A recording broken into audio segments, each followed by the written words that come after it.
stage yooyu parce que yaa ngi wax léegi lu am solo muy sagesse parce que am na ñoo xam ne dañuy gis ne Ousmane Sonko il a un discours violent Ousmane Sonko xamul état am na sax ñu koy wax. alors est-ce que jàppoo ne alors l'arrivée des Maggi Pastef yi. mën na changer dara si son discours par rapport ak xëy na attaques yi muy def des fois l'armée des fois la magistrature des fois voilà. waaw mais xam nga ci bi ma d'accord ak yow ba di la violence c'est une dimension de la politique. Violence dafa baax de sa waay violence c'est pas négatif de maintenant problème bi mooy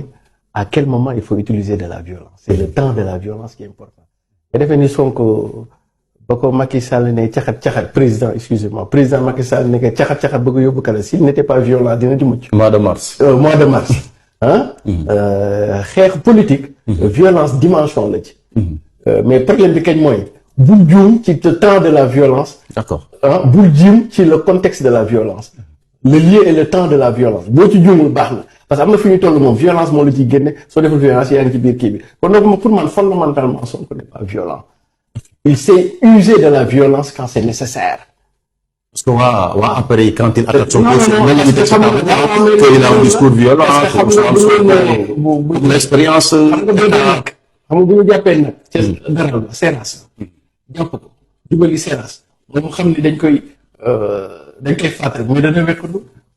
Ousmane Sonko boo xoolee à chaque période nga jàpp ni lii violence la rek c'était une réponse contre par rapport à une attaque ça veut dire que en soi su dara xewul il n'use pas le discours de la violence boo xoolee les discours d'Ousmane Sonko comme discours am bii passe c'était un discours qui n'était pas violent en fait c'est un discours véridique souvent au Sénégal on confond le discours véridique et le discours violent boo ko xoolee tey jii parce que man damay jàng ci discours yu bari boo koy mais il y a deux phases ci discours am moom am na benn discours boo xam ni en général suy adressé politique am buy expliquer moom lan mooy politique am lan mooy orientation stratégique am lan mooy nan la gisee géopolitique bi en général c'est pas un discours violent mais par contre su ko nguur gi defee dara mu war a xëy mais oui là il est violent et puis c'est nécessaire parce que violence aussi ci dimension politique la kon donc man jàpp naa ni fondamentalement bon ñu ko sa lecture mais bon il n'est pas violent mais il sait répondre contre la violence